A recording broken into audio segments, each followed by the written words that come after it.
Key 1. Stoic at the end of your life.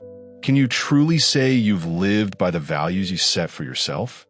It's a powerful question Marcus Aurelius poses in his personal reflections. There's an intensity in how he holds himself accountable, repeating the ideals he wants to embody, reaffirming what he believes is right.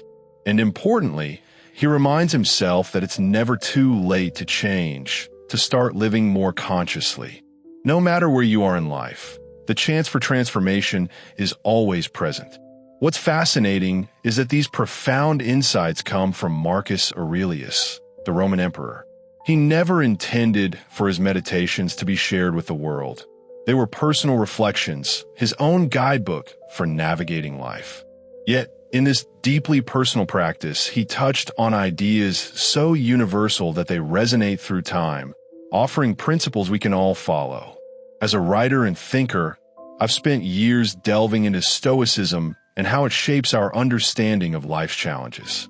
And I've had the privilege of speaking with everyone from NBA stars to military leaders and government officials about how these timeless teachings can help guide us. Today, I want to share 25 life-changing principles that Marcus himself lived by, lessons from a true philosopher king. One of the most powerful exercises Marcus recommends is creating your own epithets, descriptors of who you aspire to be. Words like honest, brave, generous, or calm can serve as daily reminders of the character you want to embody.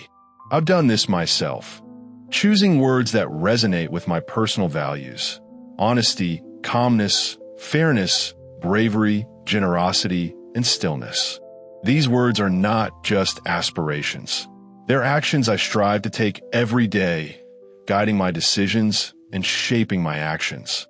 What Marcus teaches us is that doing good is its own reward. He believed in doing the right thing, not for the praise or recognition, but because it's the right thing to do. In his meditations, he reminds us that expecting recognition or thanks for our good actions is a trap. The true satisfaction lies in knowing you acted in accordance with your values. Everything else, the recognition, the applause, should be seen as a bonus, not the purpose. We often get caught up in seeking external validation, the third thing, as Marcus calls it. The third thing is the desire for acknowledgement, for someone to say, "You did well." But Stoicism teaches us to let go of that desire. Do the right thing simply because it is right. If recognition comes, great. If not, that's okay too. It should never be the driving force behind your actions. One of the most striking thoughts Marcus shares in his meditations is about our tendency to care more about the opinions of others than our own. He writes, "We love ourselves more than other people, yet we care more about their opinions than our own. How often do we sacrifice our own judgment to please others or avoid criticism?" I've faced this dilemma myself. When my first book on Stoicism didn't make the bestseller list, I had to remind myself that my judgment of my work mattered more than anyone else's. External success or failure doesn't define you. It's your internal compass, your own standards that are truly significant. The idea of tying our success to the approval of others is, as Marcus points out, a form of madness. We often let others dictate our sense of worth, whether it's how we dress, where we live, or what we like. Marcus urges us to find peace in our own choices, to stop looking to others for validation. True sanity comes from attaching our self-worth to our own actions and decisions. A key insight Marcus offers about criticism and praise is to accept it without arrogance and let it go without attachment. Whether you're praised or criticized, don't let it affect your sense of self. Don't identify with the external accolades or the critiques. Your character, your integrity, that's what defines you, not the fleeting opinions of others. For me, one of the most enduring lessons Marcus teaches is that success isn't about accumulating wealth or power. It's about protecting your character. As a philosopher and sage Seneca puts it, what does it profit a man to gain the whole world but lose his soul? For Marcus, it didn't matter how many victories he won or territories he conquered. What mattered was whether he remained true to himself and acted with virtue. We can see this clearly in the story of Marcus's life. Even as the most powerful man in the world, he faced betrayal and adversity. But he never let these challenges cause him to stray from his moral compass. He always returned to the principle that revenge, for example, only degrades you to the level of your enemy. The best revenge, he said, is not to be like your enemy. When wronged, don't seek to get even or become consumed by bitterness. Instead, rise above it. Ultimately, Marcus's greatest contribution to philosophy wasn't just in what he wrote. It was in how he lived. He showed the world that a powerful person, even an emperor, could be good, decent, and virtuous. He demonstrated that leadership doesn't require abandoning integrity. In fact, leadership requires it. Marcus Aurelius understood that life could be fleeting, and that the key to a fulfilled life was not in external achievements, but in living according to our highest principles. He struggled, just like we do, with the tension between internal peace and external pressures. His meditations are a record of his efforts to rise above those pressures, to remain grounded in virtue and character. And through that, he offers a timeless reminder. It's not too late to start living with intention, to choose integrity over praise, and to define your life by the values that matter most to you. As you go about your own life, I encourage you to reflect on Marcus's words and begin crafting your own epithets. Choose the qualities you want to embody and live by them every day. Remember, no matter where you are in life, it's never too late to begin shaping the person you want to become. Key 1 to Stoic in the midst of life's trials. It's essential to rise above and remain steadfast. When faced with betrayal, hardship, or civil unrest, the true challenge lies in not letting those who wrong us shape our character. Instead, we must show the world the strength of resilience and the art of rising above adversity. This is what great leaders like Marcus Aurelius understood. Life is not about avoiding pain, but about how we choose to handle it. We all face moments of struggle and resistance. How often do we delay doing what needs to be done? Whether it's getting out of bed or confronting the discomforts of life, the temptation to procrastinate is universal. But Marcus teaches us, greatness is not reserved for those who wait for the perfect moment. It's for those who seize the moment and take action, regardless of how they feel. The true measure of fortune isn't found in external circumstances, but in the strength of our character, the clarity of our intentions, and the consistency of our actions. Just like Marcus, we all face inner resistance. It's the force that pulls us away from what we're truly capable of. But what if instead of giving into that pull, we faced it head on? What if we embraced discomfort, welcomed challenges, and saw obstacles as opportunities to grow stronger? True wisdom, as Marcus would remind us, comes from practice. It's not enough to read about virtue, to theorize about philosophy. To truly embody wisdom, we need to live it. We need mentors. We need to question ourselves, and we need to create a life that reflects the virtues we admire. Marcus's meditations were never meant to be published. They were his personal notes to himself. But through them, he unlocked timeless lessons, revealing the power of self-reflection and internal dialogue. In life, it's not about being labeled or fitting into a singular mold. As Paul Graham wisely points out, we shouldn't limit ourselves to one identity or philosophy. The goal is to be a true philosopher, a lover of wisdom, always seeking growth, never settling. Marcus didn't see himself as just a Stoic. He was a man of principles, constantly refining his character. And in this pursuit of wisdom, he became something more, a living example of virtue, showing us how to navigate life's toughest moments with grace. So the question is, how are you living your life today? Are you stuck in the warmth of the covers, postponing the work you were meant to do?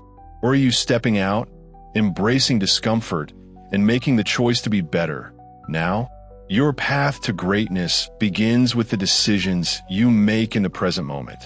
Life isn't waiting for you to feel ready. It's urging you to act, to grow, and to rise. What will you do with this moment? Key 1. Stoic, the power of Stoicism.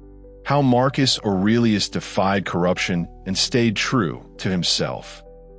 The old saying, power corrupts and absolute power corrupts absolutely, has been a guiding principle for centuries. It suggests that those who hold great power are inevitably led astray, corrupted by it. Yet, there's one striking exception to this rule: Marcus Aurelius, the Roman emperor. What's truly remarkable about him is how he defied this very notion. When Marcus was given absolute power, what did he do? He shared it. He gave half of his authority to his stepbrother. Rather than being consumed by the allure of power, he chose to lead with humility and wisdom. His ability to avoid the corruption of power is a testament to the strength of Stoic philosophy and the transformative potential it has on an individual. In his personal writings, meditations, Marcus Aurelius constantly reminded himself not to be Caesar-fied, not to fall victim to the intoxicating effects of fame, money, and power. For him, Stoicism was more than just a philosophy. It was a lifeline that grounded him. And in a world where status, wealth, and authority often define one's worth, his lessons are more relevant than ever. We often find ourselves in situations where external success, popularity, or achievement can shift our focus. With every new promotion, follower, or recognition, it's easy to get swept up in the idea that we're special or above the rules.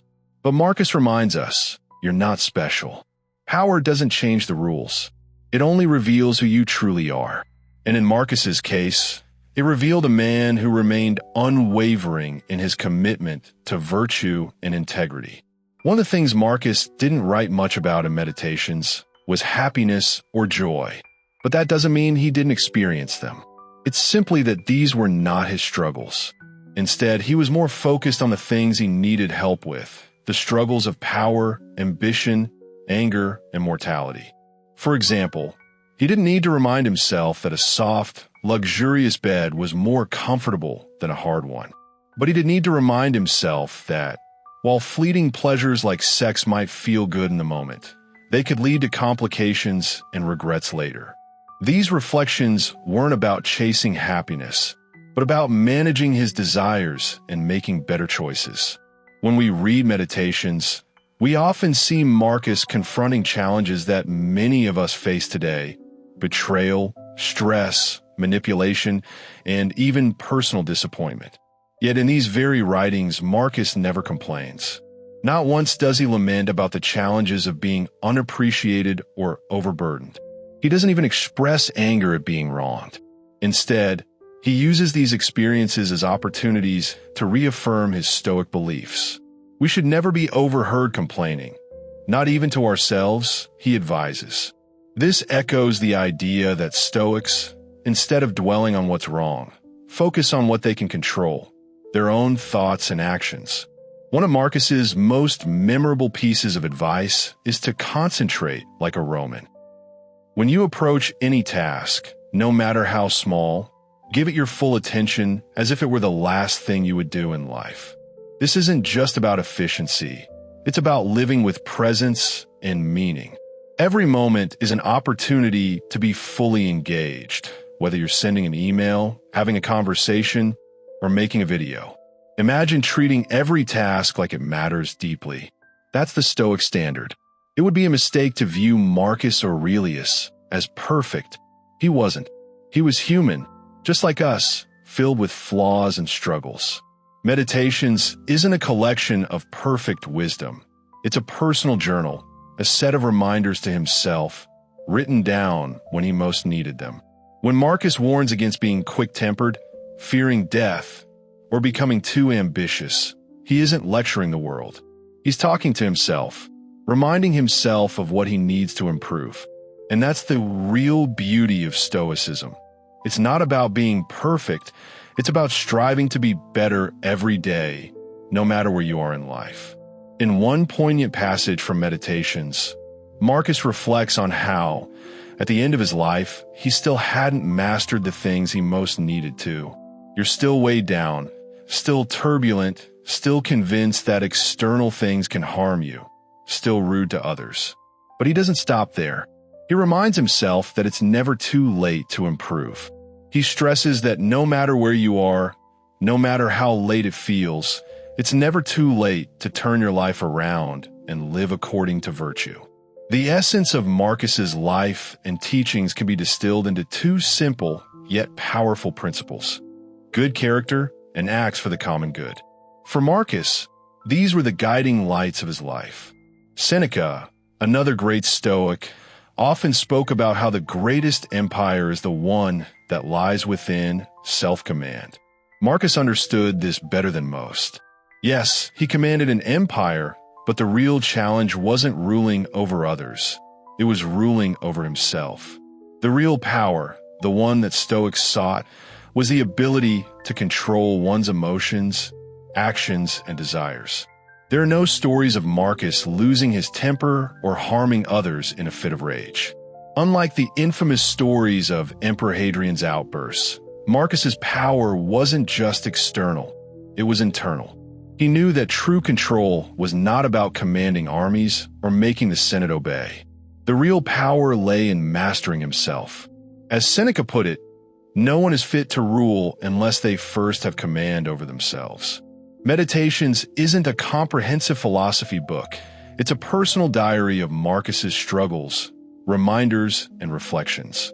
His writings don't tackle every philosophical dilemma.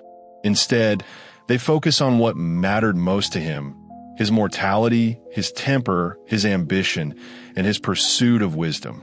And that's what makes them so powerful. Like Marcus, we all have our struggles. And just like him, we can use Stoicism to confront them, not by complaining, but by focusing on what we can control and striving for a life of good character and purpose. So, when you face your own challenges, remember to approach them like a Roman. Concentrate, control, and continue to grow.